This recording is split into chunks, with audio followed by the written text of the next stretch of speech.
BJP leader to please come on to the dais.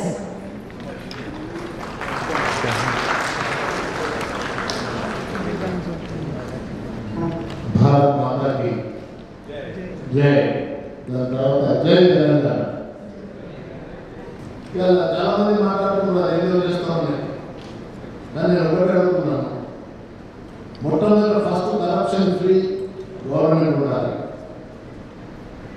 Second priorities చేయడంలో అది irrigation కానీ employment కానీ education కానీ హెల్త్ కానీ ఇవన్నిటిని ఏంటంటే మనం మొట్టమొదట ఎలక్షన్ కానీ ఇవన్నీ ప్రయారిటీస్ ఫిక్స్ చేసుకోవడంలో గవర్నమెంట్ కొంత పొరపాటు చేస్తుందేమో అనుకుంటున్నాను. ఈరోజు ప్రతి మోడల్ కరెంట్ సబ్సిడీ ఉంటే రైతు బాగుపడుతున్నాడు.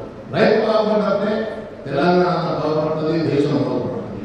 అందుకోసం ఈరోజు మనం అందరూ ఒకటే ఒక ఆకాంక్ష, ప్రపంచ పటంలో హైదరాబాద్ ఏ విధంగా స్థానం ఆలోచన కల్పించబడదు, అదేవిధంగా ఇప్పుడు మొత్తం ఎంటైర్ తెలంగాణ కూడా ఒక ఆదర్శ తెలంగాణగా మొత్తం నిలిచే ప్రయత్నంలో విద్యార్థులు కానీ యువకులు కానీ ఇక్కడ ఉండే పెద్దలు కానీ ప్రతి ఒక్కరూ ప్రయత్నం చేయాలని చెప్పి నేను సవినయంగా అమలు చేసుకుంటూ, అట్లే ఇప్పుడు ఎడ్యుకేషన్ మీద కూడా చేయండి.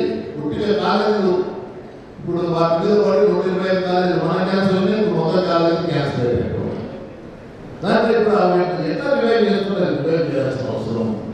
ఎడ్యుకేషన్ హెల్త్ కూడా నిజాన్ని చెప్పాలంటే Hyderabad the capital for the health. Health ఈరోజు ఇక్కడ హైదరాబాద్కు వివిధ దేశాలకే ఇక్కడికి వచ్చి ట్రీట్మెంట్ తీసుకుని పెట్టుకుంటున్నారు. ఇప్పుడు మెజారిటీ ఆఫ్రికన్ కంట్రీస్ వస్తున్నారు, గల్ఫ్కి వస్తూ ఉన్నారు, ఇప్పుడు బంగ్లాదేశ్ నుండి ప్రాంతానికి వస్తూ ఉన్నారు. హైదరాబాద్కు ఇక్కడ హెల్త్ క్యాపిటల్ ఉంది. మరింత హెల్త్ ఫెసిలిటీస్ ఇక్కడ మనం పెంచాల్సిన అవసరం ఉంది.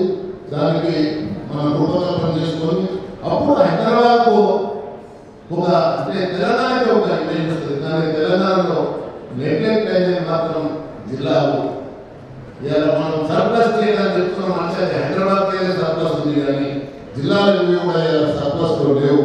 ఈ అవకాశం ఇచ్చినటువంటి పెద్దలు రాజు గారికి, మెట్రో ఇండియా యాజమాన్యానికి, ఇక్కడ వచ్చిన మీకు అందరికీ ధన్యవాదాలు తెలియజేస్తూ సెలవు తీసుకుంటున్నాను. అందరికీ నమస్కారం.